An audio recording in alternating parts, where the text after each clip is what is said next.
Good afternoon, friends.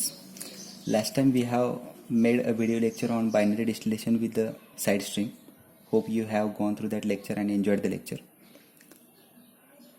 I got a request from the student to prepare a video lecture on multi-component distillation. So today I will guide you regarding the multi-component distillation, a very important technique in a multi-component distillation calculation, that is FUG technique. This is also called as approximate method of distillation calculation. It is used to calculate N minimum, R minimum and total number of ideal stages including reboiler. Okay, so we'll start with the technique, approximate method of distillation calculation, FUG technique. Okay, so FUG, long form of FUG technique is Fenske, Underwood and Gilliland technique. Okay, the separate technique has been given by Fenske, Underwood and Gilliland, and collectively it is called as FUG technique. Okay, first of all we will go through the Fenske equation. It is used to find out minimum number of ideal stages. Okay, so Fenske equation is generally used to find out minimum number of ideal stages. If the mole fraction is given, then it can be it can be used, this equation, we can use this equation in two terms. First, if mole fraction is given, and second, if fractional recovery of light K and heavy K component is given. So what is light K and heavy K? Already I have told you regarding this key components in a multi-component distillation. In multi-component distillation, the mixture is of more than two components. So we have to distinguish each component as a light key, as a light key, as a heavy key, as light non-key, as heavy non-key and distributed key. Okay, suppose we are having a multi-component mixture which involve 5 components. Okay, suppose these components are C1, C2, C3, C4 and C5. Okay, suppose the component 2 is desired component in distillate. Okay, so component 2 is desired component in a distillate and its recovery is 99.5% in a distillate. Suppose it is approximate value is given in a distillate as a fractional recovery and its relative volatility is 2. Then component 2 is desired component in distillate, that's why it is called as light key component. Okay, because it is desired in a distillate. Okay, suppose component 4 is desired component in a bottom and its relative volatility is 0.5. then it is called as heavy key component and it is noted by HK. Okay, so it is called as heavy key component. Now suppose the component 1 which is having relative volatility greater than component 2. Okay, obviously it is, as its relative volatility is greater than component 2, it is going to be in a distillate, but it is not desired component in a distillate. It is not required in a distillate. That's why this component is called as light non-key. It is called as non-key because it is not desired in a distillate, but it is light. Okay, lighter than that of the component 2. That's why it is called as light non-key component. Suppose component 5 which is having relative volatility less than component 4. Okay, component 5 which is having relative volatility less than component 4. Obviously it is heavier, that's why it will be obviously going to bottom product, but it is not desired component in bottom. That's why it is called as heavy non-key component. Okay, now component 3 which is having a relative volatility in between light key component and heavy key component. Okay, suppose component 3 is there which is having a relative volatility in between component 2 and 3, then it is called as distributed key component or intermediate key component. Okay, distributed key component or intermediate key component. Already I have told you about that. Okay, you all are aware, but just this, that was introduction. Okay, so suppose mole fractions are given, mole fractions of light key component and heavy key components are given, then we can use the equation to find out minimum number of stages, that is N minimum is equal to log of XAD into XBW divided by XBD into XAW divided by log of alpha AB average. Okay, now what is XAD? XAD is mole fraction of component A in a distillate. XAD is mole fraction of component A in a distillate. XBW is mole fraction of component B in a bottom. XBD is mole fraction of component B in a distillate into XAW is mole fraction of component A in a bottom. This value just we have to put into it and find out the answer. Okay, now what is the alpha AB average? Alpha AB average is the average relative volatility of component A with respect to B. Component A is light key, component B is the heavy key. Always we have to find out the relative volatility always with respect to heavy key component. Okay, that we have to remember. Now suppose if the fractional recovery is given instead of mole fractions, then we can use the following equation. So n minimum is equal to log of FAD into FBW divided by 1 minus FAD into 1 minus FBW divided by log of alpha AB average. Okay, so what is FAD? FAD is the fractional recovery of component A in a distillate. FBW is fractional recovery of component B in a bottom. Okay, now what is fractional? How to find out fractional recovery? Fractional recovery is nothing but D, that is component A in a distillate, divided by component A supplied in a feed. That is the fractional recovery. Okay, so fractional recovery is fractional recovery of component A in a distillate is given, suppose, then this value will be equal to component A in a distillate divided by component A supplied in a feed. Okay, we can convert that fractional recovery into mole fraction also. If you want to use this formula only, instead of this, we have to convert the fractional recovery into mole fraction. Just multiply this F into ZA here and divided by D. So you will get value of XAD. Okay, and while after finding out value of XAD and XAW, you can use this formula to find out n minimum. Both way you can find out. Okay, and find out the n minimum by using Fenske equation. So that this is the first method to find out n minimum. Next method is the underwood equation. Underwood equation is used to find out minimum reflux ratio. What is the reflux ratio should be used to get the desired degree of separation? That we have to find out. We have a relation R minimum plus 1 into D is equal to V minimum. Okay, that relation we have gone through it. Okay, so what is D into it? Okay, in multi-component mixture, whatever number of component has been went to the distillate, the sum of all these component is nothing but the D, that is the distillate flow rate. Okay, now we can find out the D by summing all components in a distillate. Now what is V minimum? V minimum can be found out by using equation summation over component I. I means number of components present into multi-component mixture is equal to V minimum is equal to summation over component I alpha I dxid divided by alpha I minus phi. Again we know alpha is the relative volatility, phi we have to, this is the constant, and that we have to, this constant is this constant we have to find out by using trial and error method. Okay, and for that we have to use the equation 1 minus q is equal to summation over component I. Okay, this equation we have to use to find out value of phi. Okay, and that phi value we have to use here to find out V minimum.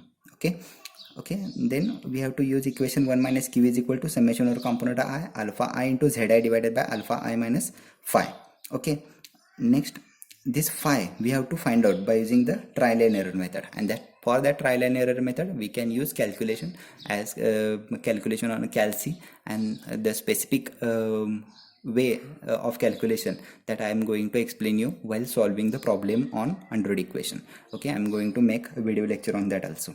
Okay, at that time you will get how to find out phi by using trial and error method. Okay, my next video will be on that. Okay, so what is Q? Q is nothing but, if suppose there is a saturated liquid is there, then Q will be equal to 1. If suppose saturated vapors are there, then Q will be equal to 0.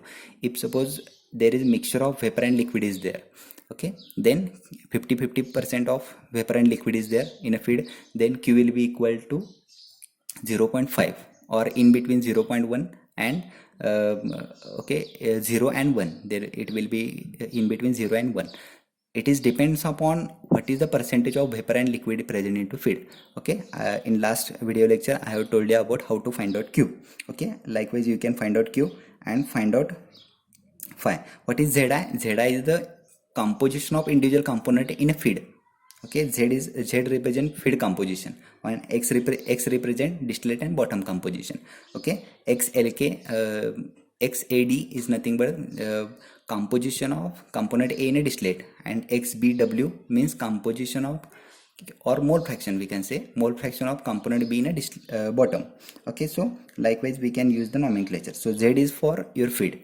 Okay, Zi is nothing but composition of your or mole fraction of your individual component in a feed. Okay, that individual component composition we have to use here. Okay, likewise we can calculate phi, and that phi we have to use in this equation, find out V minimum, find out D, and find out R minimum. Likewise we can find out the R minimum by using underwood equation. Okay, next is Gilliland correlation. Last correlation in FUG technique, G nothing but the Gilliland correlation, and that Gilliland correlation we can use to find out ideal stages required for the desired degree of separation, that is N. And N, this N is including reboiler. This we have to remember. Okay, Gilliland proposed a correlation in terms of two new variables. Okay, he proposed two new variables in his equation, x bar and y bar. This is actually a graphical correlation, and Gilliland convert that graphical correlation into an empirical form of equation, and he gives an empirical equations for x bar and y bar as follows. Y bar is equal to 1 minus exponential of 1 plus 54.4 x bar divided by 11 plus 117.2 x bar into x bar minus 1 divided by x bar raised to 0.5. This equation we have to use to find out y bar. Y bar also can be given as n minus n minimum divided by n plus 1. Then what is n minimum? N minimum is number of ideal stages that we have calculated by using Fensky equation, that we have to use in this equation to find out n. Okay, y bar we have already calculated by using this equation. Okay, we have to find out this n. Okay, and for that we require n minimum, and that n minimum we have to find out by using Fensky equation. Now what is x bar in this equation? X bar is nothing but r minus r minimum divided by r plus 1. In problem statement, always there will be a value of reflux is given, like 1.3 times minimum reflux, okay, or 1.5 times minimum reflux. In some multiplication value it has been given, okay, it will be given, and that r we have to use. For that we require r minimum, and that r minimum we can find out by using under root equation. Okay, so to find out x bar we require r minimum, and that r minimum we can find out by using the under root equation. To find out n minimum we require Fensky equation. So to find out number of ideal stages by using Gilliland correlation, we require to find out r minimum by using under root equation and n minimum by using Fensky equation. So we require to use both of these equations, or all three equations we have to use to find out n by using Gilliland equation. Also, by using Gilliland correlation, or by using Kirkbride equation, we can find out exact location of your feed plate.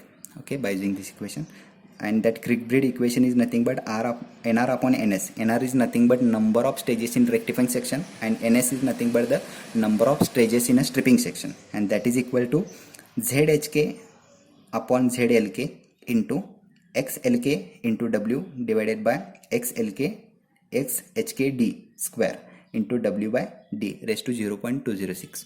Okay, what is zhk?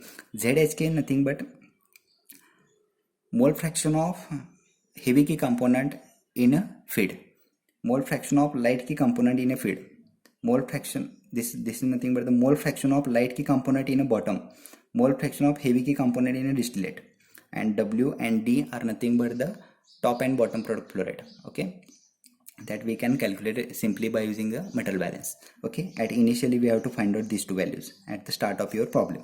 Okay, and nr plus ns is nothing but total number of ideal stages required. This nr plus ns is nothing but this. By using these two correlations we can find out number of ideal stages required for rectifying section, and last stage of rectifying section is nothing but your feed plate. So easily we can locate the feed plate by using Gilliland correlation or Kirkbride equation. Okay, so these three techniques we have to remember, and on this technique, that is FUG technique, we will be encounter with the theory question in a theory examination for 10 marks. Explain FUG technique. You have to explain what is FUG, and you have to explain each technique in detail separately. That is Fensky equation we have to explain, and explain each term into it in detail.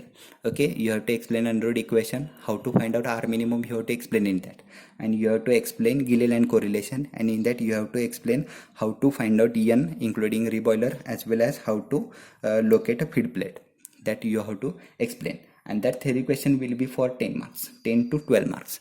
Okay, so also the separate problem may be asked on each technique. Separate problem may be asked for Fensky equation, separate problem will be there for under root equation, and separate problem may be there for Gilliland correlation. Okay, so when the Gilliland correlation is asked, Okay, problem on Gilliland correlation will be asked. It will be for 15 marks. And if separate problem on Fensky equation and Arnold equation is there, then it will be for 10 marks, because these are comparatively small problems. But when we go for Gilliland equation, we have to use Fensky equation as well as Arnold equation in Gilliland equation. So number of calculations increases and problem weightage will go to the 15 marks. Okay, so this is very important. So my next video lecture will be on how to find out n, that is number of ideal stages required including reboiler by using Gilliland equation, and which will include all these three techniques. Okay, so no there is no requirement of separate taking a separate problem for Fensky equation, Arnold equation and Gilliland equation. We will take one problem which include all these three techniques. Okay, so we will understand how to solve the problems by using these three techniques. Okay, so prepare for theory as well as problems for this FEG technique. Thank you very much.